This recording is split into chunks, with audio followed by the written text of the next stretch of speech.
Very good. Well, it's 8:30 on the dot and we've got a lot to cover. So I reckon we'll just kick off on time. And yeah, if more people join us in person, that's great. And I'm sure people will start to join online too. So welcome everyone to our hybrid event today. So the topic you can see on the screen, how does your intranet and Viva fit into your digital employee experience, which is a very, I think, timely topic for a lot of organisations who are looking at employee experience and how they can improve that through technology. We have some fantastic speakers who I'll introduce to you all in a moment today to kick off the discussion. Just really quickly though, for anyone who doesn't know who Engage Squared are, we are Engage Squared. We call ourselves specialists in people-friendly technology. Essentially what that means is that we help organisations to adopt particularly Microsoft technology in ways that make sense for their organisation. So however wonderfully unique your company might be, we'll make sure that we tailor the tech so it fits. Also important for us to do, acknowledgement of country. And I'd like to acknowledge the traditional owners of the lands on which we meet today. For us in Melbourne, we're meeting on the lands of the Wurundjeri people of the Kulin Nation. I pay my respects to elders past, present and emerging, and I extend that respect to any Aboriginal or Torres Strait Islander people with us here today. All right, so introducing our speakers for today, we've got some fantastic people joining us on the call and also here in person. So firstly, we have Rachel, who is the Digital Workplace and Employee Experience Practice Lead at Engage Squared, which is a pretty fitting person to be on today's call. So Rachel, hello, and thank you for joining this morning. We've also got James Robertson from Step 2 joining us as well, who is the founder and managing director. I can't wait to hear what you have to say, James. Thank you for joining. We also have Kjaer, who's from SWOOP Analytics, who's the co-founder of SWOOP, who'll be joining today's discussion. And we have Karlee, Scott Murphy, who's a global black belt, who's joining us in person in the room, who's from Microsoft as well. So absolutely fantastic panel and lineup of speakers. So welcome and thank you all for joining. Let's get stuck into it. James, we'll start with you. Let's talk about digital employee experience in 2022. What are you seeing today and what are some of the challenges that organisations are coming to you with? Yeah, I mean, I guess it's worth setting the scene first in terms of the employee experience and what we mean by that. Because when it comes to things like customer experience, we all understand it. You know, organizations get it. If you're a big bank, you've had a customer experience team for a decade or more that, you know, reworked websites and mobile apps and paper forms and all of this. But I think it's really taken the pandemic to put a focus on the matching concept, which is employee experience. Saying, you know, there are people delivering these services, maybe we should treasure them and support them. And when it comes to employee experience, that's commonly understood as having physical, digital and cultural components. Now, of those, I guess probably all of us in this call or in person kind of putting our hand up for the digital bit. So for digital employee experience, and there's a lot of work to be done around that because, you know, we have things like the intranet, which is, you know, something close to many of our hearts, never trendy, but definitely not dead. And, you know, more important than ever, you know, not just because they need to continue to deliver the services they've always delivered in terms of internal comms or a repository for content, but also as an enterprise front door. So a jumping off point into the wider digital workplace and also a place that gives visibility to what's happening out across this. But the intranet is only one tool of many. So as I've touched on already, the digital workplace is the sum total of all of the digital tools, platforms and technologies you've got in place within an organisation. Apologies for my scratchy voice. I've had laryngitis since Saturday and this is as good as it's got. So, you know, the key thing to flag is that a digital workplace is something that every organisation has today. You don't deliver it, you don't build it. So you have had one since the introduction of email and Word. The issue is that most of us have a pretty crap digital workplace. And that's not from lack of technology, right? So we've got new tools coming in that are better than what we've ever had before. I mean, 365 is a perfect example, the fastest innovation in the history of business computing. So incredible. But we're also bringing in a lot of complexity. And untangling that complexity is obviously what we're going to be talking about today, because we want to deliver, a simple, seamless, frictionless, productive experience for staff. And so that's, very much what, Rachel, you'll be talking about in terms of delivering things. Then digital employee experience then is that kind of strategic concept that puts the human in the picture, that says, look, it's not just what's delivered, it's how it's delivered, it's the devices they're using, it's the environment they're sitting in, it's the cultural context they're working in. And this is where it's been really interesting. So we, Step 2 has been lucky in that we've been, I guess, the global initiator of the whole DEX movement, digital employee experience. And as part of that, we've run a number of years of a global DEX survey. And look, in the most recent survey, 45% of people said that DEX was either important or very important. And that's up from 42% the previous year. So that's not too bad, although a lot have said that it's somewhat important. Oh, okay, somewhat important means, well, there's a lot of other stuff I might get to it eventually, so it's not so great. Interestingly, only 21% of respondents said that DEX improved greatly as a result of the pandemic. And I think this speaks to the kind of a journey half delivered. So we've got the tools, but yeah, we've yet to make full use of them. Because one of the biggest issues that was highlighted is the hugely variable levels of digital literacy across organisations. And we've all seen this, right? I mean, really patchy usage, some pockets, kicking goals out of the park, other areas, well, we just use that for meetings, right? That Teams thing. Why? Does it do something else? And so I think there's a real issue there. The other really disturbing thing is that as a result of the pandemic, frontline staff have become heroes. The people that are delivering our healthcare, that are delivering our parcels, right? All of these frontline workers, are really celebrated. And yet, we looked at the level of DEX across different cohorts of staff, and 51% of respondents said that frontline staff have a poor or very poor digital employee experience, and that was the worst across all of the categories. And I think that really speaks to the real pain that those frontline workers are experiencing in all sorts of environments. And I think that's both a wake-up call for us, but it's also an opportunity for everyone sort of in this chat today to say, well, actually maybe we can do a lot more to support them. So I guess that's where we're seeing things fit at the moment. Rachel, what about you? Similar, and look, I've got a whole spiel, but we're definitely seeing that, particularly Viva Connections is really making a difference in that frontline worker story. But it's also a lot of organisations are asking us about how do we make that digital front door really useful as an integrated experience. So don't just link me to that system, help me to do what I might do in that third party while I'm here, so that I don't have to think about logging in, that I don't have to try to remember the URL or how I have to do this thing. So really bringing those third party systems somehow into this more simplified space. And also, how do we do that for frontline workers in an easy way? Because we know that traditionally frontline workers have a lower digital literacy. And so accommodating for that lowest common denominator in the complexity or the sophistication of the delivery of that intranet or mechanism is really fundamental, and getting it right together. Right, I must have caught your laryngitis, excuse me.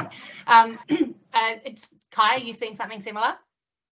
Not the laryngitis, I mean about intranets and workplaces. Scratching your head, yeah. Time to everybody do a joint clearing of the throat.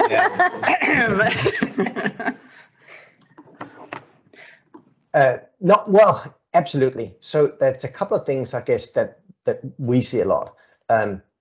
So for those of you who might know about SWOOP Analytics, obviously we do analytics. So we talk to a lot of people, but we also look at a lot of data. So the views that we are forming are based on some of the big benchmarking studies that we're doing, whether it's on Yammer, it's on M365, it's on Teams, and also all the interviews we have conducted over the last 6 months around how people are using SharePoint. And so I think we all know that it's a fantastic tool set. One of the conclusions we had from our latest benchmarking report on M365, we sort of one of the big headings was all the gear and no idea, because there does seem to be a lot of people that it's there, but they're still caught in email. So the employee experience that James was talking about, and you, Rachel, as well, when people are so still wedded to email, we know that there are things in the way that people connect and collaborate that needs to change. And I also really like James's point about the pandemic started something about maybe fast tracking a transition into the digital workplace. But I think we were maybe too much in a hurry to meet some very basic needs of getting people connected. And then maybe, could it be the case, but maybe we lost the people a little bit in the process. Yeah. Not that has ever happened before. Yeah, I say it feels like the jam got out of the donut. And we're now trying to stuff it back in, and that doesn't kind of work. So we have to remake the donut. Yeah, and I think the numbers are yes. Sorry, I'm all about the numbers are the numbers are certainly giving us there's a clear picture around the numbers and what they're saying in terms of the mindset we take to measuring our digital workplace and how it's working. And I certainly see that there's an appetite to move from what we historically have always been calling vanity metrics, which is simply just about how many people are logging in or how many people are reading, to finding out what they're actually doing and whether the purpose of the intranet is actually being met. And I'm delighted to see that there seems to be a real appetite now to like tackle that head on. Yeah.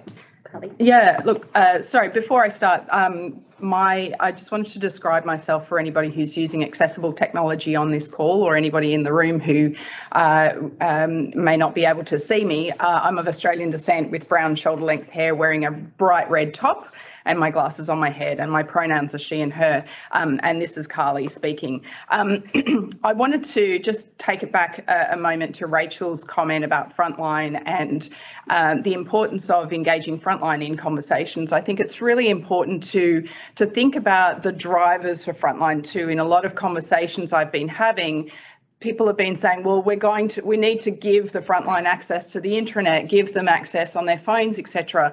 But one of the things we don't think about, or is not often thought about, is, what drives people, particularly the frontline, to that intranet, right? And so if you give them reasons to go there, i.e. let's change my rosters or swap shifts or do approvals, things that they need to do as part of their job that's important to them, then incidentally, then they will come into that space as well. So combining kind of those experiences together and driving them. I think the same thing for knowledge workers or desk workers, but I think we've got more, there is more ways of incidentally coming across the intranet through our experiences. But I think it's really important to think about frontline and not just saying, well, we're going to, they've got a phone and therefore they're going to access the intranet. And I'm sure, Kjaer, you have statistics around this, but just, driving people to the intranet, you've got to give them a reason to go there. And I think part of that for frontline is access to those, roster tools for knowledge workers. It's things like personalised information, right? It's not a one size fits all. And I think this is a really important thing from my point of view, is to think about that personalised experience for everybody. So hands up in the room and online there too, in terms of how good is your Active Directory? Is your Active Directory got groups and everything set up? I'm like, there are a few people in the room who are like, oh my God, yeah. So I think that's another thing. The personalisation that comes is so important to have that Active Directory set up. So, thinking about those foundational things. What drives people to want to consume that knowledge? How do we get them their eyeballs in front of it, and then making sure it's really relevant for them? Yeah, love it. Rachel, want to come to you. Obviously, that you mentioned before, intranets being a digital front door, that appetite is growing a lot.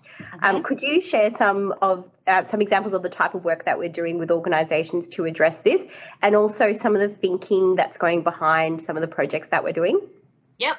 And I want to extend that to beyond just intranet projects, because recently we've been working more and more with clients on focused employee experience research projects, either as standalone projects or as precursors for intranet projects. And this year particularly, we've been working with some of the largest insurance agencies and education institutions in Australia.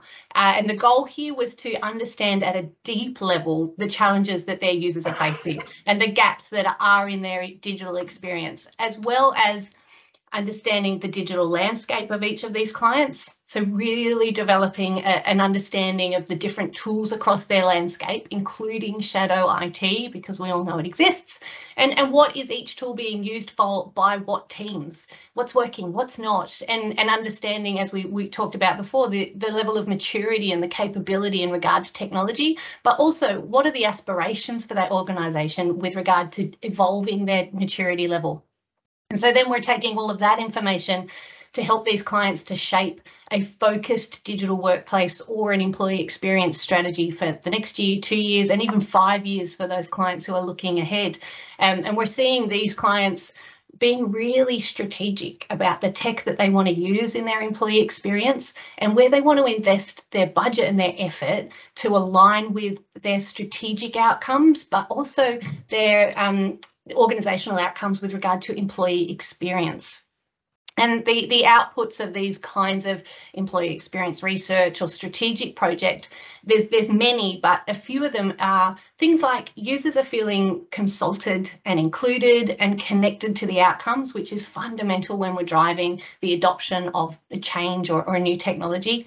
These clients have a deeper understanding of their employees, and they've got this really clear roadmap for how they're going to improve that employee experience, how they're going to unify or simplify their digital workplace, and really importantly, how they're going to leverage their organisational knowledge. So these strategies that they're building, they often include organisation-wide adoption campaigns. So not even about the tech, like this is about helping the people to articulate things like which tool to use when do I use Teams versus email? When do I use the intranet versus a team? Things like start and stop behaviours. And this approach is giving the users the knowledge for what to do and why. And this really gives them that sense of control and certainty, which is fundamental to a good employee experience, digital or not. And this, of course, for an organisation, it leads to things like increased productivity and more consistent outcomes. For me, though, these digital workplace strategies, because you all know an intranet nerd, they're often serving as part of a broader business case for reimagining the intranet and leveraging the new technologies to support better integration. One of the main trends that we're seeing in these workplace strategies is the move, as I said before, to this deep, seamless, and as James said, frictionless integration. And for many of my clients, that's starting with the intranets. So yes, the intranet is still about connecting your users and to your organisational purpose and your values. It should be that easy place for policies and procedures and a connection to other colleagues. But the user's expectation of intranets has evolved, and now they expect this intranet to be the one-stop shop. They want it to connect them to all the disparate bits of the digital landscape. They expect that the intranet knows who they are and is going to serve them content personalised to them. They expect that the intranet is available on their mobile and it's going to be easy to use without having to forego any of the functionality that's available on a desktop. That's a massively tall order, but it's not an insurmountable one. So just like we do that research projects with our digital workplace strategy, we're also seeing clients now spending more time on research with users in the discovery part of a project. So spending time up front doing employee surveys, focus groups, one-on-one interviews to really deeply understand their users' requirements of the intranet, not just the organisational requirements. This is the freshwater place security control room. Oh, sorry, we've got We're commencing the weekly emergency communication system good. test. Hang on, let me just mute the room and you can keep going. Followed by evacuation. My point here was that in days gone by, maybe project teams overlooked this step, or they thought that they knew what the users wanted, and now they're saying, maybe let's check, maybe let's make sure that we are getting the right balance of organisational and user requirements for the intranet. And talk about 2 client projects now. And one is actually, they're both on the call, so hey guys.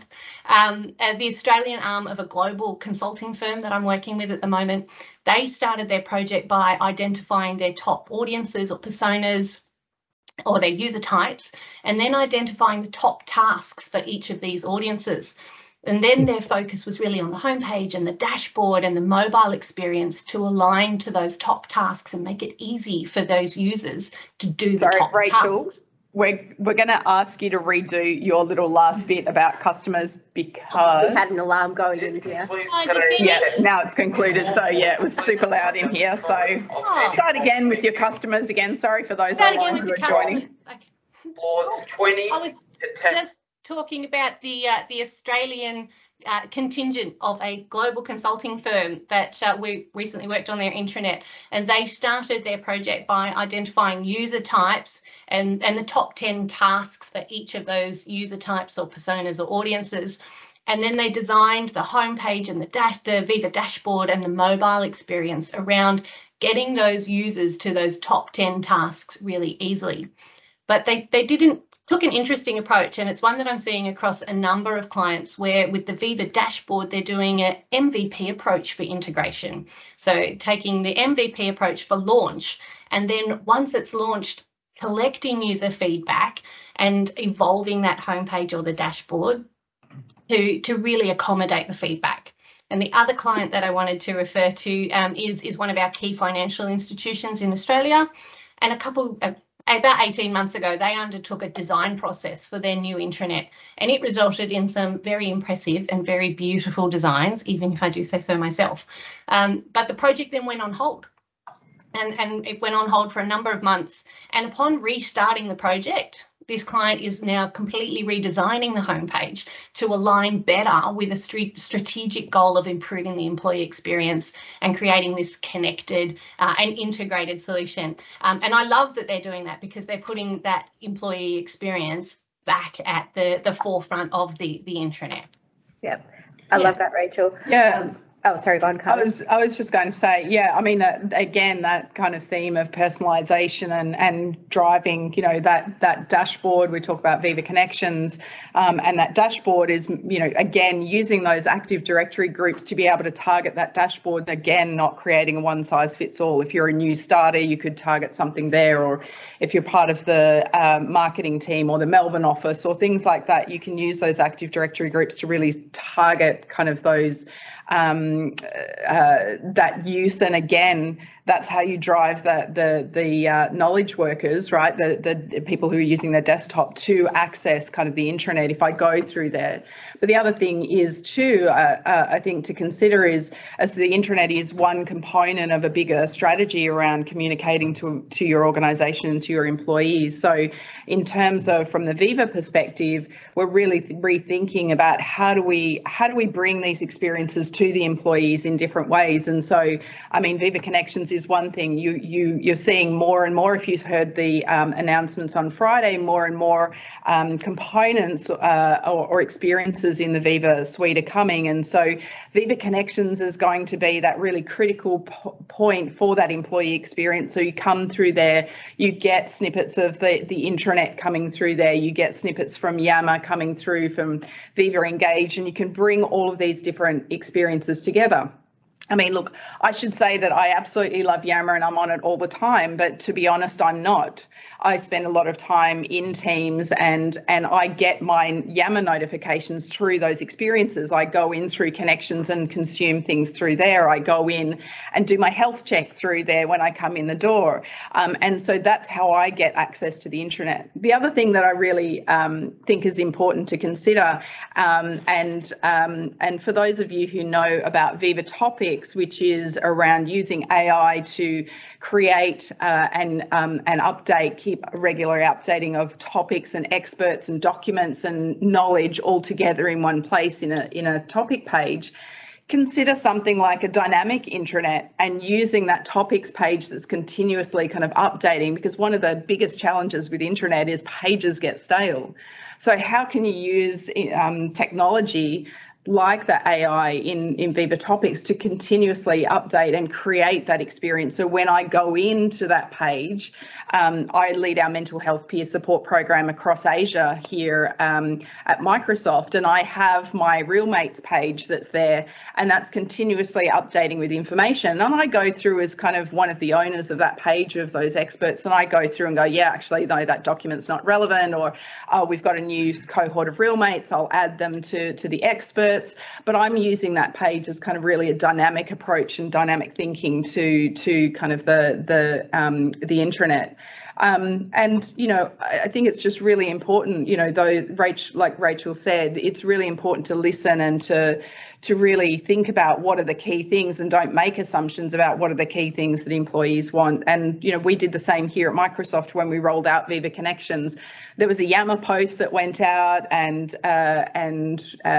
we got asked the question, what are the key things? We've done the MVP. Here are a couple of dashboard tiles for you, but what do you want to see? Yeah. And then I went through and, you know, listed my top 10. But yeah, but that was, you know, getting that MVP out is super important too. That don't just go for like spend 10 months getting the most schmickest thing, and then, you know, over that 10 months you've actually lost a lot of engagement because you've taken the time. Use that MVP, get it in, get it done quickly. Employees don't expect, you know, that don't want that long process in terms of you know, getting the most perfect thing. I need to have it not being perfect when you launch. Yeah, But I think something is better than nothing. Sorry, but I think this is the challenge, though, right? I mean, so oh, sorry, Karlee, I cut you off. No, that's okay. We've got a question in the room, so do you mind, James? We'll take the question in the room and of course we can continue. Go ahead. It's just relevant to MVP yes. Because I think it's important. I was talking to an organisation in New South Wales yesterday who's rolled out Viva Connections, and they talked about MVP and they launched with MVP, but are now having trouble to get buy-in with the organisation because the organisation thinks, oh, well, it's done. Why do we need to iterate again? So if you're going to go down the MVP path, you need to make it clear to the organisation that that's what you're doing. Yeah. Did everybody hear online? Yes, perfectly. Yeah. The other thing that we see when we're doing those MVPs is, and I think this speaks to, I think it was Karlee was saying before, giving them a reason to come to the intranet, is while it may be MVP, let's make sure that at least one or two of those cards are really valuable to the end user. So our MVP approach is delivering that value in an MVP approach, but maybe our broader plan is to have all 10 of those tiles that we're displaying for that user. And so while MVP might sound like it's a small thing, it can be very strategic, and as part of your adoption campaigns, making sure you're communicating to those users, yes, this is an iterative approach and your feedback is important, and here's how you give it, not just we're going to take it, here's how you can be part of it. But this is where I think we need to be careful. So, you know, I've been in this space a long time, 26 years, I think, and you know, we've been the biggest proponents of staff research over that time, and really meaningful research. So surveys and focus groups or whatever, but, you know, one-on-one research out in the field in the environments that people are working. Because what we do say is, whatever you do, don't ask staff what they want. Love it. Yeah. Because, you know, and that strikes some people as odd when I say this, right? Because I mean, I've trained teams all around the globe on how to do really meaningful research, but asking people what they want isn't research, because, well, what do they know about intranets? or Yammer or Teams or Viva or any of these things? Well, not much. I mean, how much should they know about it? Well, not much, right? That's our job, the people online in this room. We're the people who are knowledgeable about these tools. So it's about understanding how people work and looking for the patterns in terms of where the pain points are. Because the MVP, yeah, we definitely want to shift to a kind of product management model away from a project delivery approach for sure. But the MVP has to be really valuable nonetheless, right? Small but perfectly formed, which I think, is absolutely what we've been talking about up to this point. But there is a risk that MVP can be, well, we've kind of half done it, let's push it out and then hope that we can finish the other half down the track. And that's, I think, the point that the person in the room was highlighting, is that, yeah, in some cases you only get one bite of the apple to show that this is different to the last 6 times the intranet's been redesigned over the last 10 or 20 years. So yeah, there's some really careful balancing act to be done around this.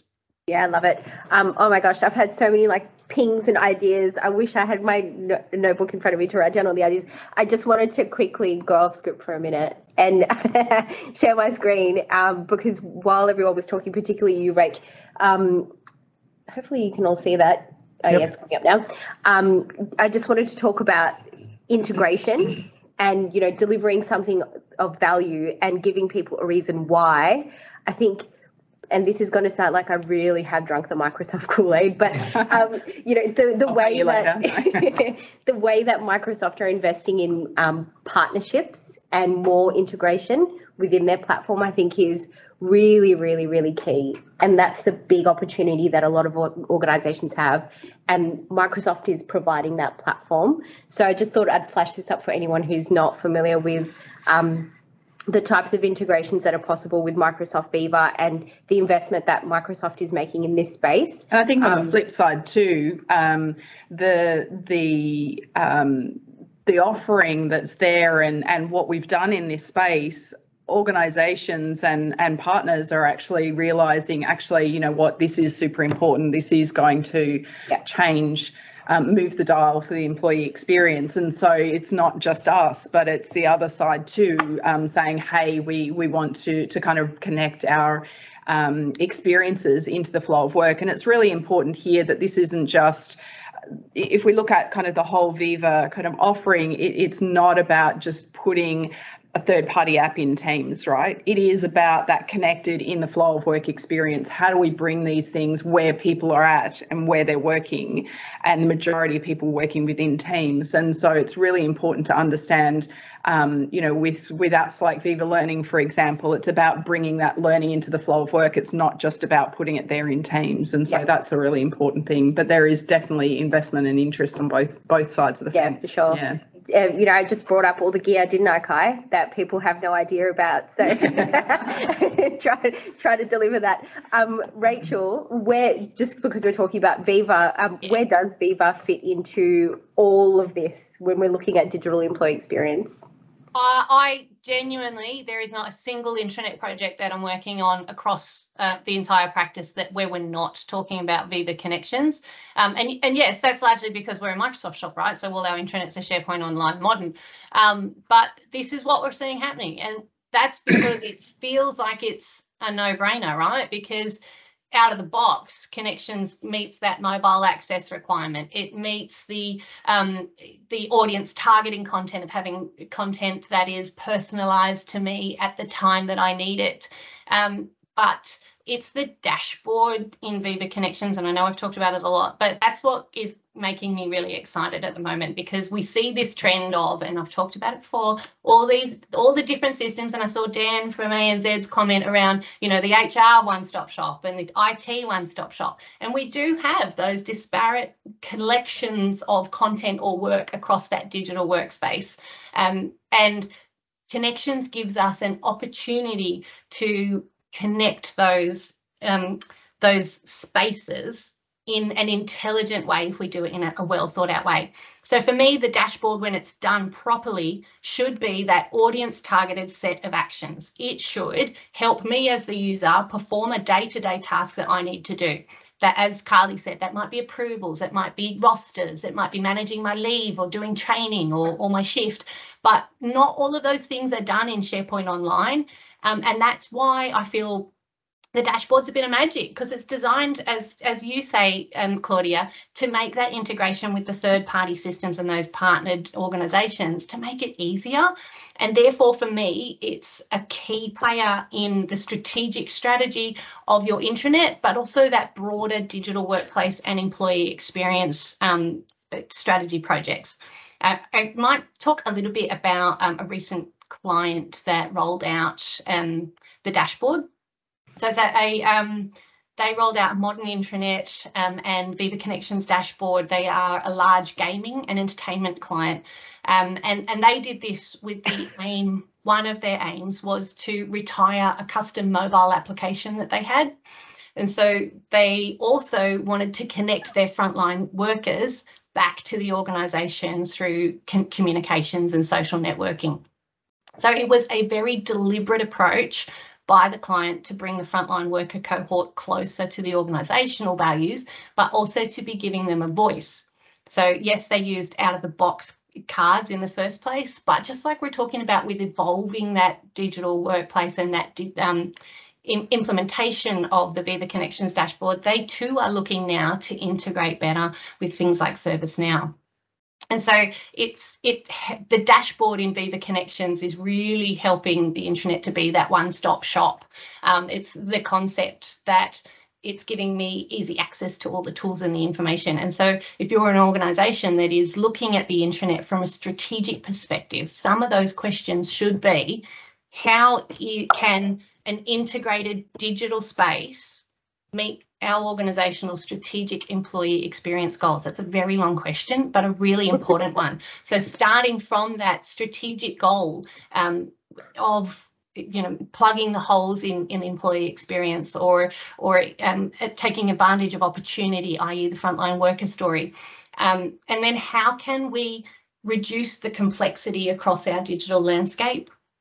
And what's the best way to meet our users' needs in an intuitive and straightforward way? So when we take that back to the theme of today, where does your intranet sit in that digital workplace strategy? For me, of course, because I'm an intranet nerd, but in my experience, the intranet is and should be placed at the core of the digital workplace or employee experience strategy, because it is the front door, because it's like that concierge in the hotel. Here we go with another analogy from Rachel, but it's like the concierge in the hotel who's got all the answers and is the person that you go to, and they can get you where you need to go, and they know the answers before you even need to ask. Does that make sense? Yeah. I like the jam analogy better, the jam and the donuts, but anyway, that's just me. I think, Karlee, I might ask you, maybe I'm hungry. Yeah, maybe donuts in there, I don't know. Donuts, yeah. Creating a sense of belonging, improving culture, the war for talent, all of these big things that are happening at the moment, even just connecting people to your organisation's strategic priorities.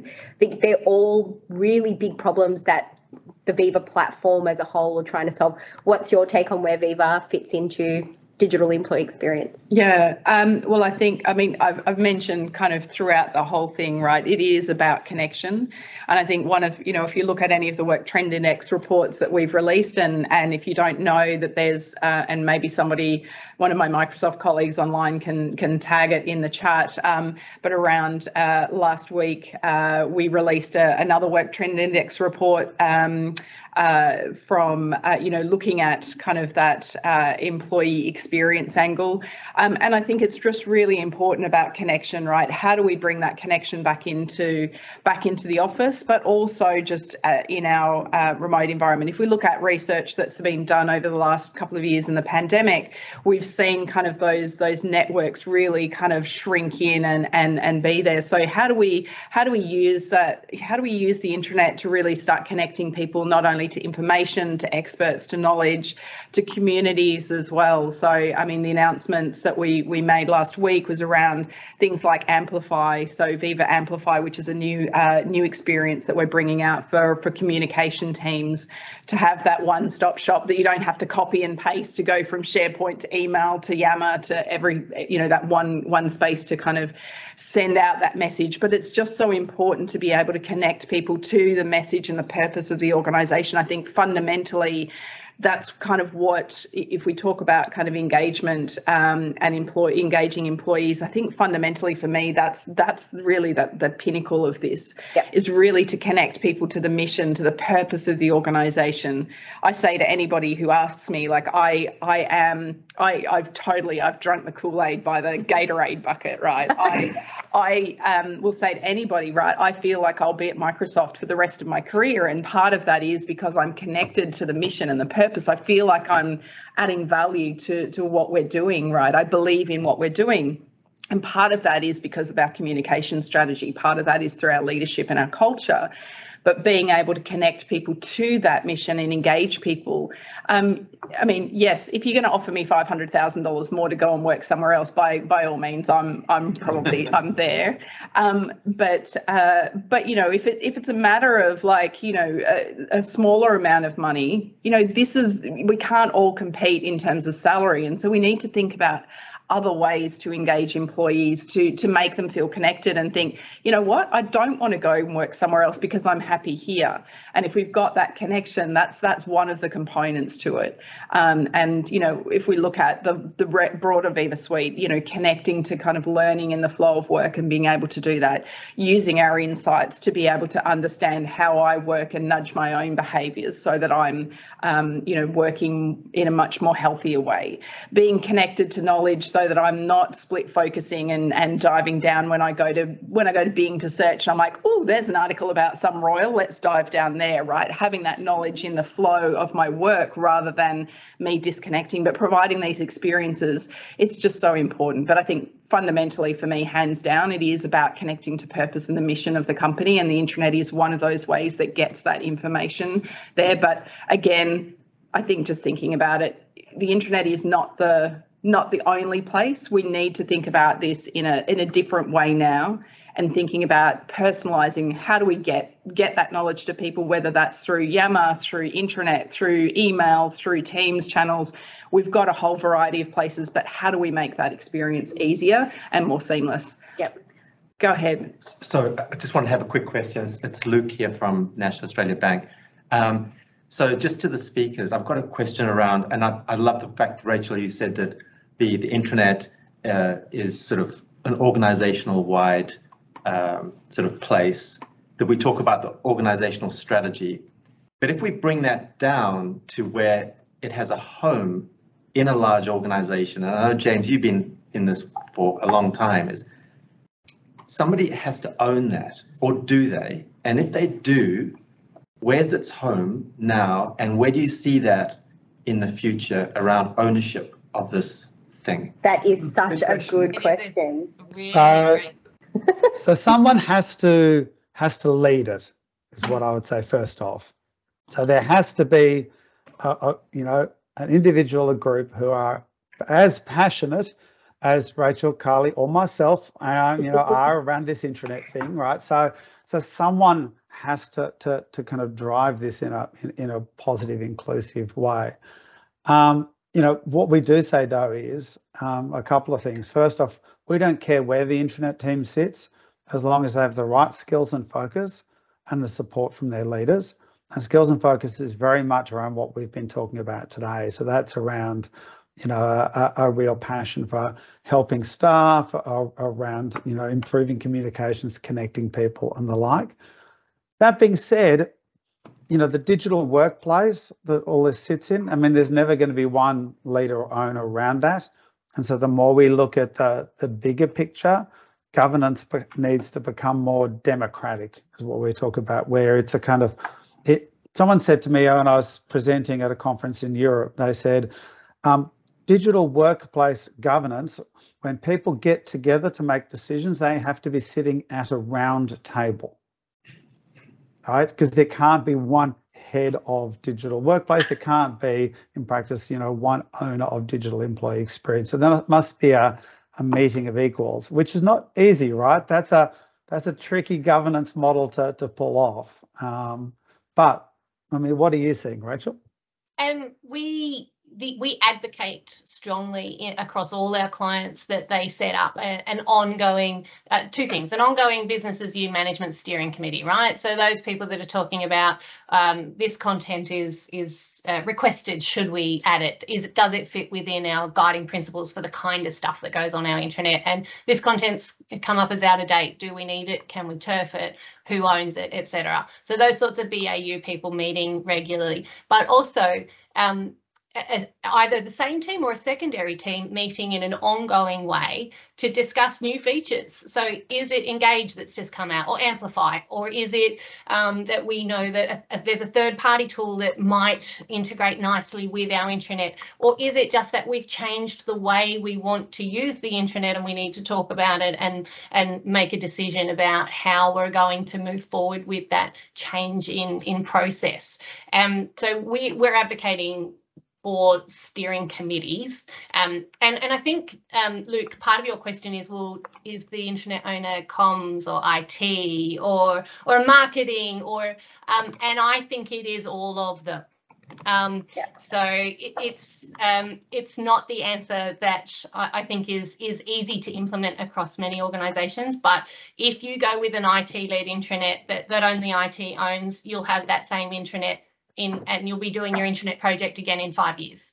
Yeah. If you go with the intranet that is just about comms, you will probably have an intranet that is just full of news and very little integration with other things. So it's multifaceted, and therefore your team needs to be one that is holistic and will take into account all of the aspects of that employee experience as it pertains to the intranet. Does that kind of answer your question, Luke?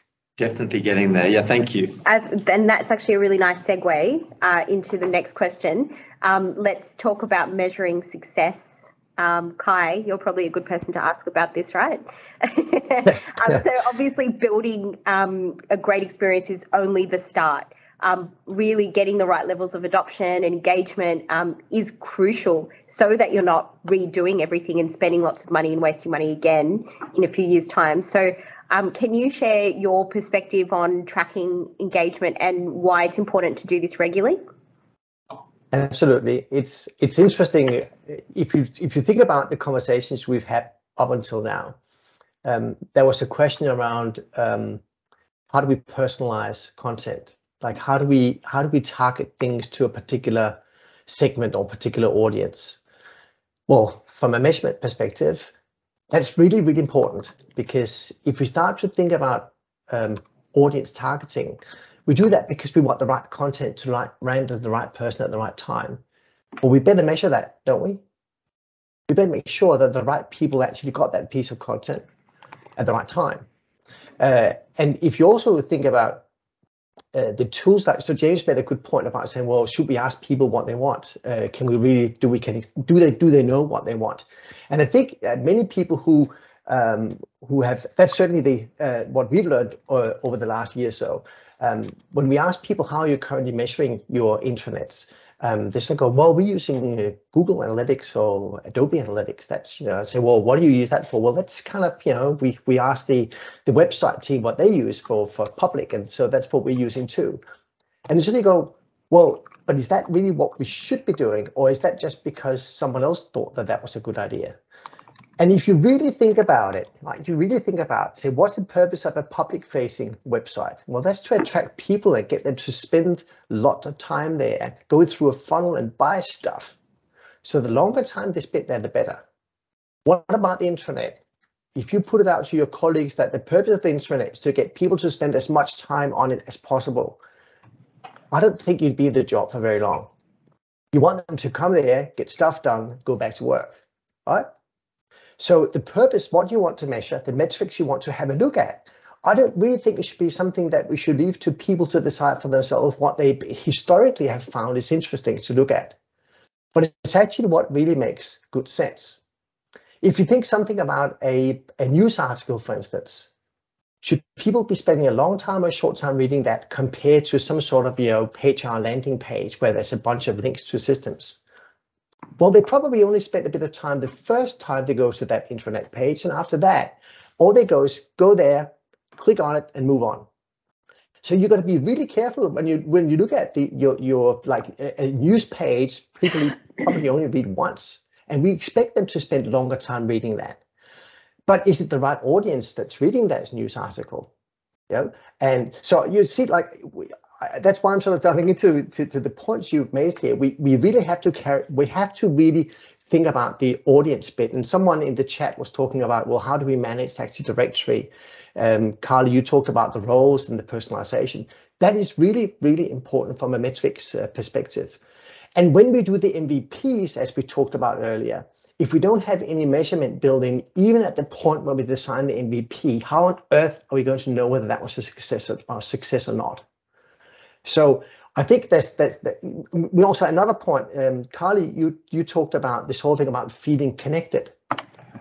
That's connected to the content, connected to your colleagues, connected to the vision. So now we actually have to think not just about how people are consuming what's on the intranet, but how we're connecting people around the content and around the conversations. I think for most organizations we come across, SharePoint and the modern intranet is seen as a place where we go, it's more formal communication where we go to learn about what's happening in the company, and then we talk about it in tools like Yammer and on Teams. We would really want to know, what is it people are talking about? Is it the content that we published? How do we drive traffic between from when we post something to the conversations that are happening around it? How are people feeling about the conversations? What's the sentiment of those conversations? So I think we have to start thinking about success of the intranet, not just in terms of how many people logged on and viewed a page. That's really important, and think about the audiences. And then maybe the last point I'll make, and then I'll get off the soapbox. So there's the whole thing about the segmentation bit, the whole thing about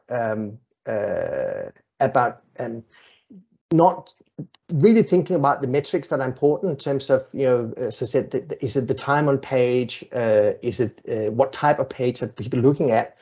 And then there was also something we talked about earlier, which is the governance. Like, what about pages that aren't being maintained? And I think we have to go to, James, you talked about democratization, and we're seeing certainly a lot more of this where multiple people are now owning the content creation process. And there's more and more of these page editors and site owners. How can we help from a measurement perspective also ensure that those pages are being looked after? So it's fantastic what's happening with Viva Topics, and that's a way of automatically keeping content, if you like, fresh. But as you were saying, Karlee, someone needs to go in and look at that topic page and ensure that the right people are sort of vetted, the right content is vetted. And I think the worst thing that can happen from a content perspective, I know we have several people from banks here today. You can imagine that if there's an instruction or a guideline that's sitting on the intranet that people in branches are using, but no one really knew that it was checked out, there was a new version, and the person who owned the new version has left the company, and the old version is still there. So there's the whole thing about the content management bit where I think from an analytics and a measurement perspective, we need to think about the quality of the intranet in terms of is the right content, the right versions out there, is it consumed by the right people? So it's a big task, but I think we have to do it because as you all pointed out, Rachel, the examples you've been given about how important the Viva connections and the SharePoint modern intranet is going to be. As James, you were saying, it's certainly is not dying at any stretch of the imagination. I think there's so much focus on this, and it's only increased as a result of the pandemic. Yep. But without the measurement bit, we're fumbling around in darkness, and we have to get better at this. Yeah. So one of the things that we've got is a maturity model for digital internal communications, and what it says is, we need to be moving forward in multiple streams and channels in order to be able to make meaningful progress. So we've tried to get rid of email and replace it by the intranet news, largely haven't been successful. If we are going to do that, then actually we also need to be progressing the collaboration side and the social side of things. And this is where, we need metrics like yours, Kjaer, because we can't look at this in isolation. If we say that we want to make the intranet the need to know channel, and maybe the Yammer as the nice to know channel around the cultural engagement, well, are we achieving that? Is that how it's being used? Can we, as internal communications teams, be confident that the people are interacting with this stuff in the right way? And that brings it back to that whole perspective of we need to be looking at this holistically, that the idea that collaboration is off there and the intranet is off there and emails off there, that makes no sense in terms of going forward. So, I think that's where Kjaer, you absolutely fit within this story in a really important way.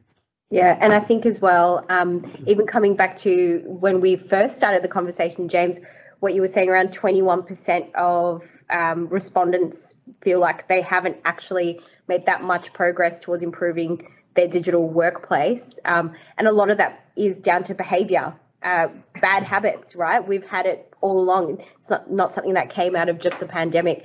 We've always had these bad habits and we've not actually moved on. So being able to, measure and track what type of habits people are bringing into the platform, or, the different systems and tools they're using, I think is really important.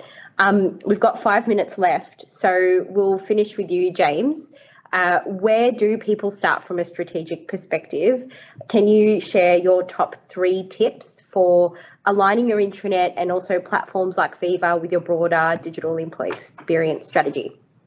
Yeah, I feel like I should use a metaphor here, but that's Rachel's thing. I'm so not metaphor guy. As to do with food. Yeah, well, exactly. So look, I think it's a simultaneous sort of top-down and bottom-up approach.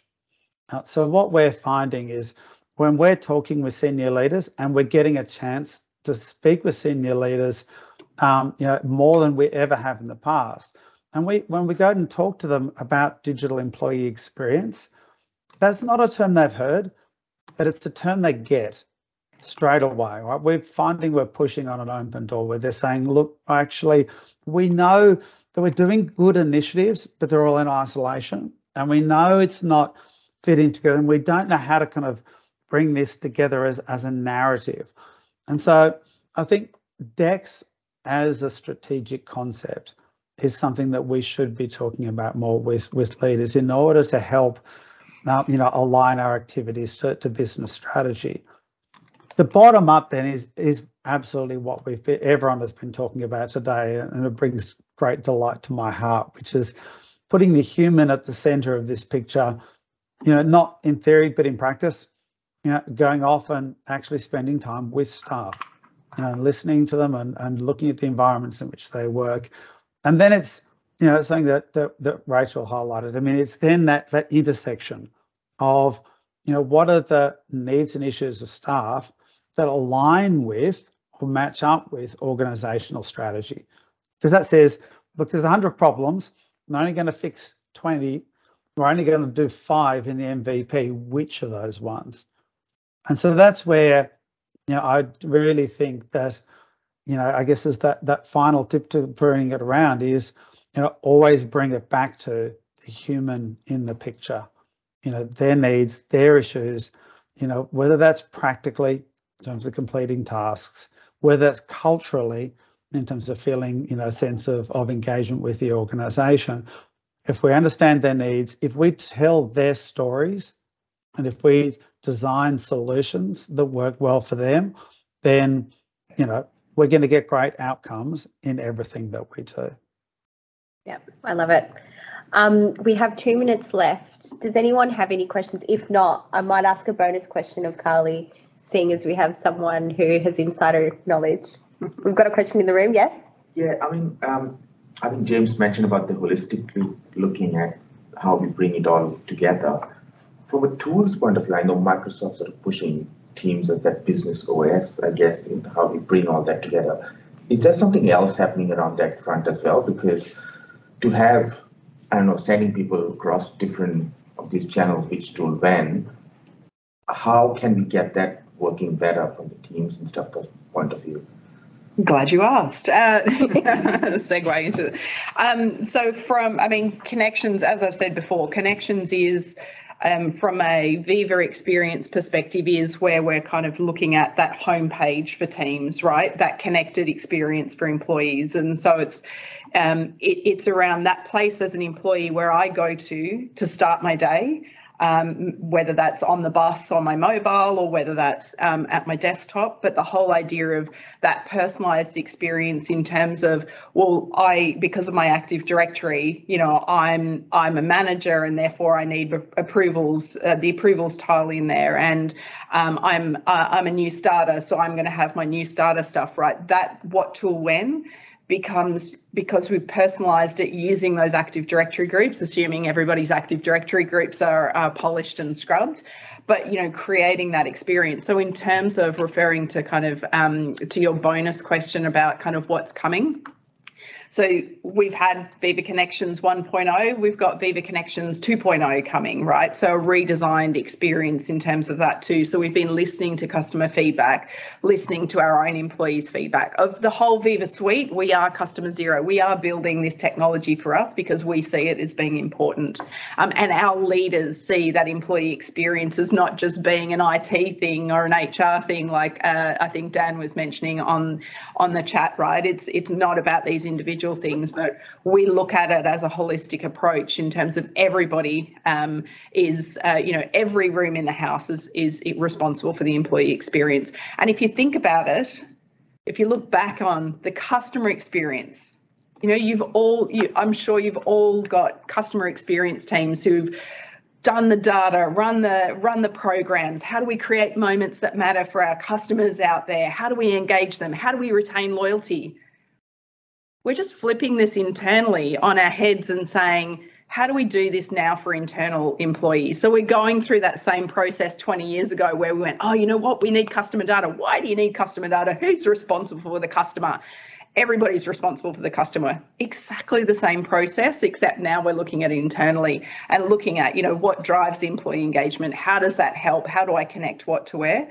And so from a Viva perspective, that's where Connections becomes that central place for teams and that usage. We can't just have, we've got limited real estate down the side of, all of these third-party apps come in. So how do we bring them into that connected experience? And more importantly, how do we use the technology and the data, the underlying Microsoft 365 graph in terms of your usage? How do we then trigger those nudges or those suggestions or those activities to then make that seamless experience? So I don't go, I need to go and do something, I'm going to stop what I'm doing and do it. But it's suddenly like, if hands up in the room and online too, do you use the Viva Daily Briefing email? Yep. It just tells me how bad I am at keeping on top of my tasks. Okay. If you've binned it, put it in your junk mail, go and find it, because the capability, we're talking about digital assistance, right? AI, I talk about future thinking about employee experience in some of my conferences. And one of those things is that whole digital, that infusion of AI and ML into kind of the digital employee experience. Viva Daily Briefing email is one of those components where it tells me, hey, you know what? Luke sent you an email for this and you haven't responded, right? He's a key contact of yours. Or, hey, you know what, Claudia's, you promised Claudia this, have you done it yet? And using those smarts to create that. So it then becomes less about what technology when, because the smarts are there serving you that information to really help you. Yep. Do that. Yeah, for sure. All right, we are at time. James, I've put a link in the chat for our next event. If you guys liked this chat, please join us on the 13th of October. We'll be talking about improving your frontline experience through low-code apps. James, do you want to talk about the Digital Employee Experience Conference as well? Yeah, look, just 10 seconds to say that we've run conferences for well over a decade now. For the last couple of years, they have been solely about digital employee experience. So if your passions have been inflamed by the conversations today and the discussion about donuts, then bring your donut to the DEX conference coming up. And so, no sponsors, great speakers. It's going to be a wonderful time. So hopefully see you there.